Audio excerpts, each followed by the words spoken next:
Hello everybody, అందరికీ నమస్కారం. So ఈ వీడియో బయట పోస్ట్ అయిన తర్వాత I may get a lot of backlash. కానీ ఈ వీడియో వచ్చి ఎలాంటి పొలిటికల్ థాట్ ప్రాసెస్ కానీ మన ఏపీ తెలంగాణలో కానీ మన కంట్రీలో జరుగుతున్న డెవలప్మెంట్కి విరుద్ధంగా కానీ నేను పోస్ట్ చేయట్లేదు. హెచ్సియూలో జరుగుతున్న పోరాటం గురించి అందరికీ తెలుసు. అండ్ అందరూ సోషల్ మీడియాలో ఆల్ ఐజ్ ఆన్ హెచ్సియూ అనే పోస్టులు కూడా పెడుతున్నారు.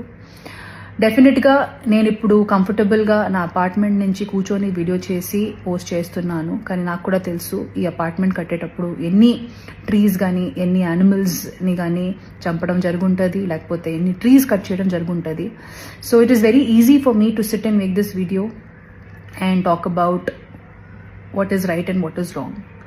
But as a layman ఇప్పుడు జరుగుతున్న ఇష్యూ ఎందుకు జరుగుతుంది, లీగల్గా దాని ఆస్పెక్ట్ ఏముంది, నాకు అంతగా దాని మీద అవగాహన లేదు. కాబట్టి యాజ్ అ కామన్ మ్యాన్ నిన్న రాత్రి జరిగిన డెవలప్మెంట్ వీడియో చూసిన తర్వాత after listening to all the cries of those birds and uh birds and పీకాక్సే కాకుండా they are many more deers and other species which I have been habitating there. Maybe this is our chance to redeem hour selves.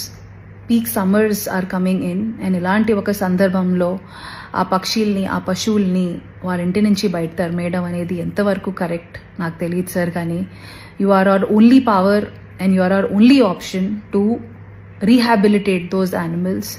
So please ఆ పక్షుల్ని కూడా దృష్టిలో పెట్టుకొని ఒక positive అప్రోచ్తో మీరు మీ next decisions తీసుకుంటారు అనేది మనస్ఫూర్తిగా కోరుకుంటున్నాము.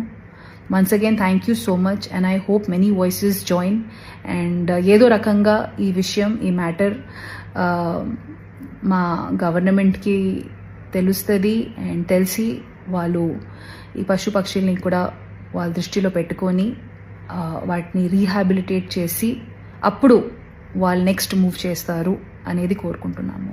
Once again thank you so much and let's hope for the best.